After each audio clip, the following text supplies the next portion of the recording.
Hello everybody. Greetings from tornado-struck Oklahoma. This afternoon, my office has been closed. The water treatment plant in South Oklahoma City was affected by the tornado that hit in Moore in South Oklahoma City. And so all of the offices in the state complex that I work in has been shut down, and a lot of the other offices too. Sort of my plans were jumbled around a little bit. I have been communicating with Ant Smith about the Arko Cool and my creations. And I had originally planned to do sort of a blind test with them, but I decided I'm just going to open it up. I'm going to be sending enough samples for Ant and two other people over the other side of the pond, whether it be United Kingdom or Europe or wherever. And I'm going to let Ant select those however he wants to. And I haven't been able to get to the post office. I've been pretty busy the last day or two. I'm going to select two people from people who want to do a video and review the products that I created with the Arko Cool. And so in the comments on this, if you want to volunteer to be considered, I'll select somebody after a day or two to send out samples of each of the creams that I created. The first one was one I've been thinking about a long time, and I created a lilac cream and used some lilac fragrance oil that I found. I hadn't found any fragrance oil anyplace other than this one eBay site that I found. I think it's Shop Girl 396 or something like that. If anybody wants it, just let me know. It's one that Dean Winters talked about. It's where he gets his essential oils. They're fairly reasonable priced. I got some lilac, and this is a heavy duty lilac. I got it to go with the lilac vegetal, and I'm going to kind of experiment a little bit adding some of that fragrance oil to see if I can't extend the lilac smell of some lilac vegetal. But this lilac, it smells like lilac. I'm pretty pleased with it. Most of the creations I made are a combination of essentially, and it kind of varied a little bit, but essentially I used about a half a stick of the Arko stick.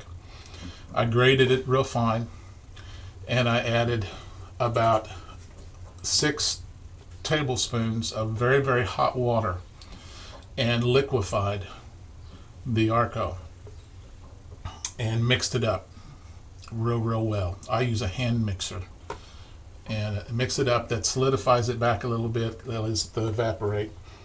I also grate up for the lilac. I found a lilac glycerin soap, a very cheap generic soap.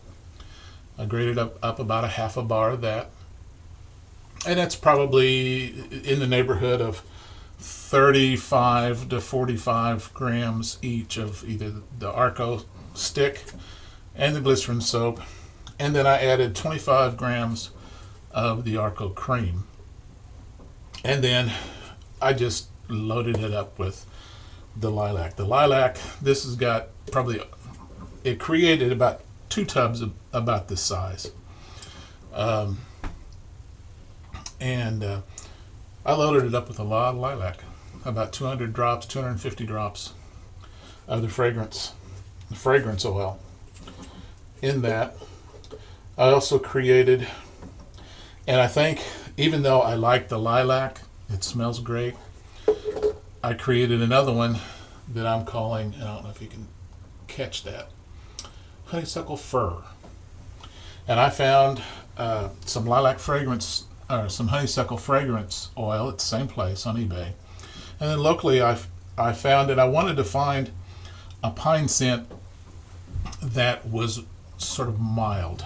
And I got that. I wanted it to kind of go along with Latoya aftershave lotion, because I think Latoya's got just a real subtle, mild, piney, foresty, evergreen type of fragrance, and I like the fir. So I put the honeysuckle fragrance, so that's a primary smell, but then the fir is an essential oil, and that I'm interested to find out how it extends. But I really like it. It's got the blending of the honeysuckle and the fir. You can tell the fir, but you can't quite tell what that other element is unless you're very, very familiar with honeysuckle. And then the third one was I created another mixture of what I have been calling Arko Kiss, but this time it's Arko. I did about a half a bar of cocoa soap, about a half a bar of generic unscented glycerin soap, and then a bunch of coconut oil. Probably, again, the equivalent of probably 35 to 45 grams each of those. Mix that all together, added 25 grams of the Arko Cool, and we've got what the equivalent of an Almond Joy. It's a blending of that coconut and that chocolate, and it's real nice. Real nice. Today, I'm going to do a quick shave. I also wanted to have the Merkur 1904 from Dustin Gulley that he started that pass around. Wanted to try that. I shaved with it one time a day or two ago. I'm going to do again, and then I'm going to send it off to the next person. I've got my initial impressions of this razor, and I want to see just kind of what the next is going to be. I'm going to use my 28 millimeter Frank Shave Pure Badger brush. I'm going to squeeze it out real good. Today I'm going to use the Honeysuckle-Fir, and in loading it, I'm just going to... I haven't quite decided if you have to really load the brush up a lot with this. The way I make it is I whip it real hard, so there's a lot of air in the cream, and it's sort of a crope, sort of a cream. I add a little bit on the brush, and then I'm going to put a little bit on my face. And it's just going to take a little bit of experimenting, and it comes off fairly easy.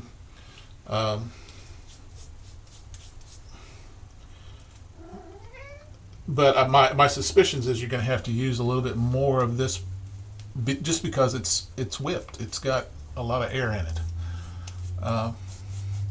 Maybe over time that will solidify a little bit more, and you don't have to use quite as much. Concentrate a little bit, but just put a little dab. Got about the equivalent of a good almond size that I put on my face, and then maybe a pea size that finally gets on the brush. But start off face lathering It does all right bowl lathering too. But it's, start off real dry.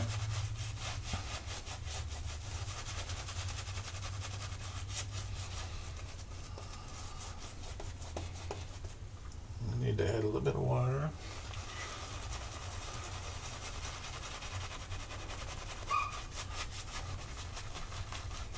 I like a fairly rich, thick shaving cream, and this does it. It's essentially what it turns out to be is doing a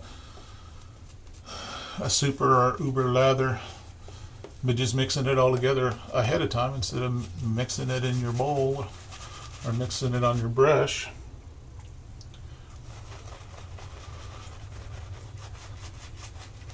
But I'm been very pleased with the results of the aromas that I've come up to scent.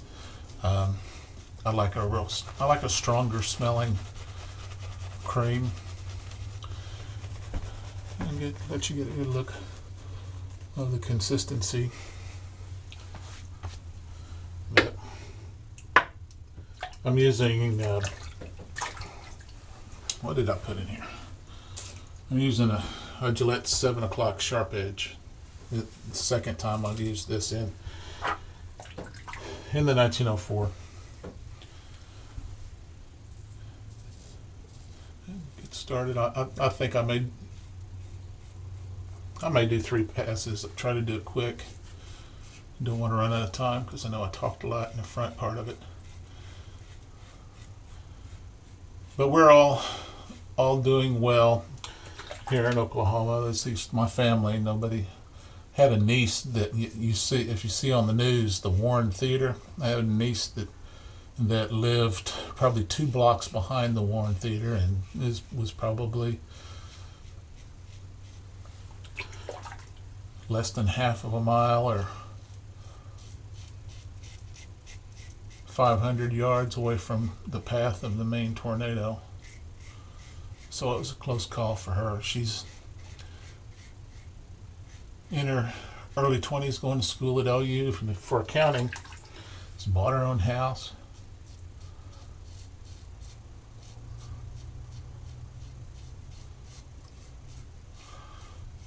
My impressions of the Merkur 1904. I think it was designed to imitate the Gillette Open Comb to some extent. I think that the teeth on the Merkur is a little bit shorter than the Gillette old style open comb. I think they purposefully made it milder than the Gillette open comb. For my personal tastes, I don't particularly like it. I think it's too mild, even for an open comb. Some people, I think, maybe have described it as the tech of an open comb. I think a tech even does a better job. It would be a good starter for somebody that's fearful of trying an open comb. That's why I think this pass around's good. But I think in the total perspective, it's not as efficient as your standard open comb, whether it be a Gillette old style or the new. And because of that, I think a lot of people might tend to press too hard with it.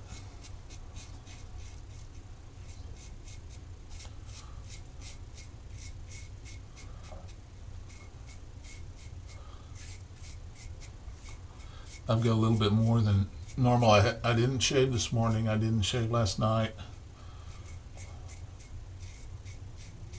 I've got at least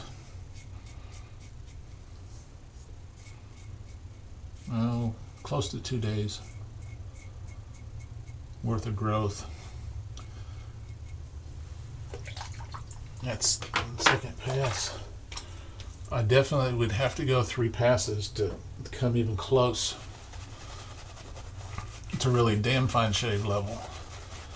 I still have a lot of stubble. I find the Gillette 7 o'clocks to be a pretty sharp blade, pretty efficient blade for me, smooth. So overall, my recommendations as far as if you want to try an open comb, yeah, you could try this, but I think if you're wanting something that's a little bit more aggressive but efficient, but you don't want to go to the extent of the R41 level, this isn't the razor for you. Razor Rock Jaws or any of the equivalent like the Cadet or the Pearl or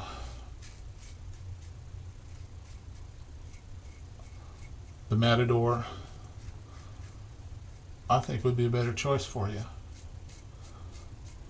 I know a lot of people just love this razor, but for me, I've got a tough beard, maybe not a particularly thick beard, but I've got a tough beard, and it just doesn't do the job for me.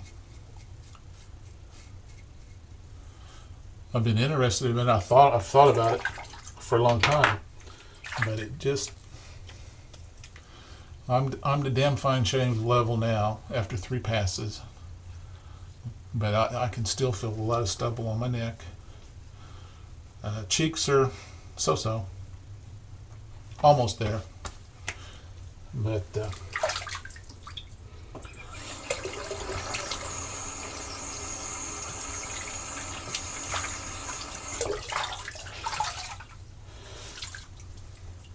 it's not a real expensive razor, so if you want to take the plunge into open combs, give it a shot.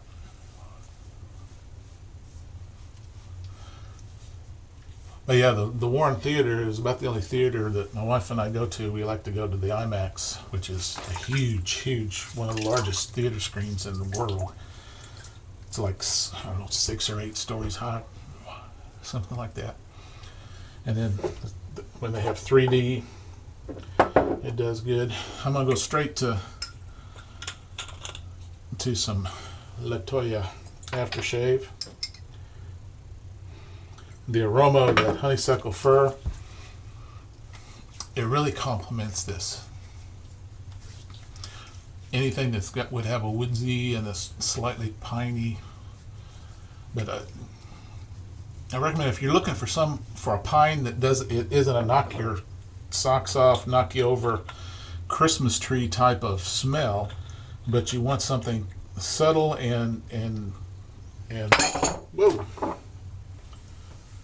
my lid came off. Subtle and aromatic, and not pungent like a lot of pine is. Then find a fir essential oil that you like. That's a good shave. I want to top it off with some Everyman Jack lotion. You can get this at Walmart's here. I don't know if you guys, I think maybe Groom lotion may be the equivalent, possibly over in the UK.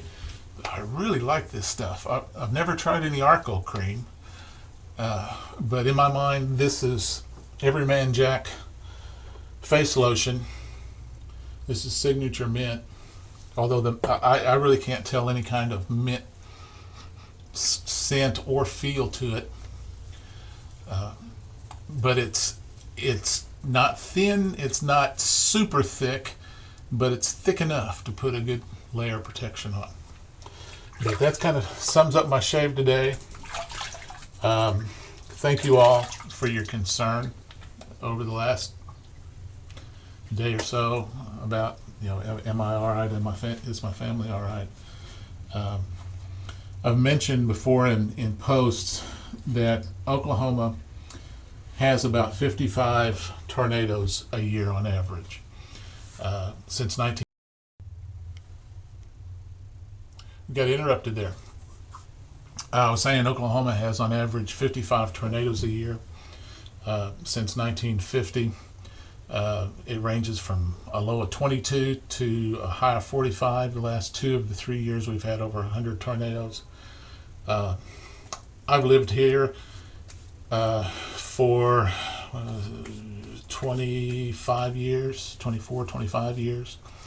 I grew up in southern Illinois, which is Tornado Alley also. In 1936, one of the longest lived tornadoes that went across southern Missouri and southern Illinois. On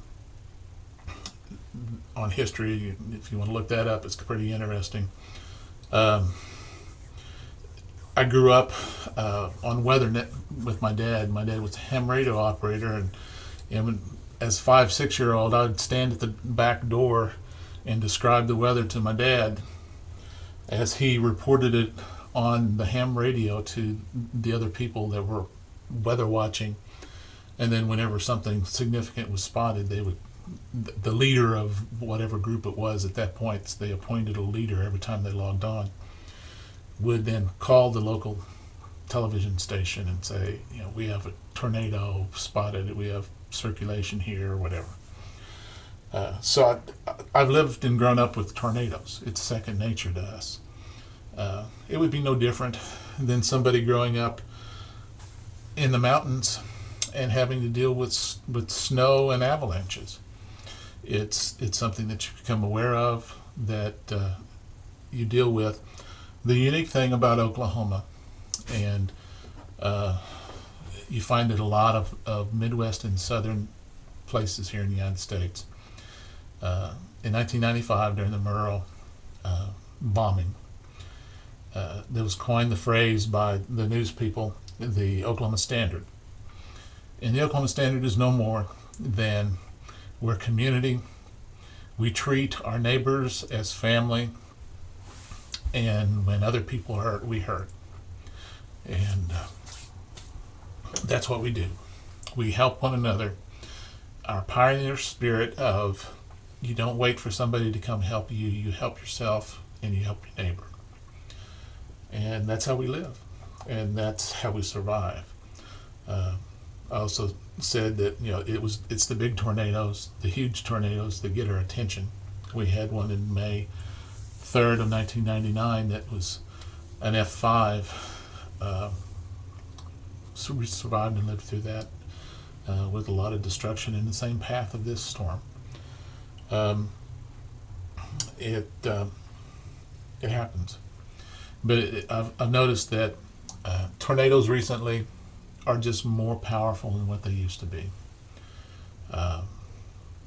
This one got to the ground, stayed on the ground, and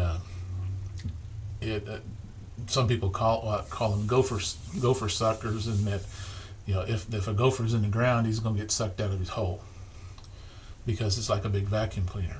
I think the technical term that the weather people use is a scraper or a scrubber, where essentially all the grass and all the dirt and everything is just sucked up, and the whole ground is just scraped in its path.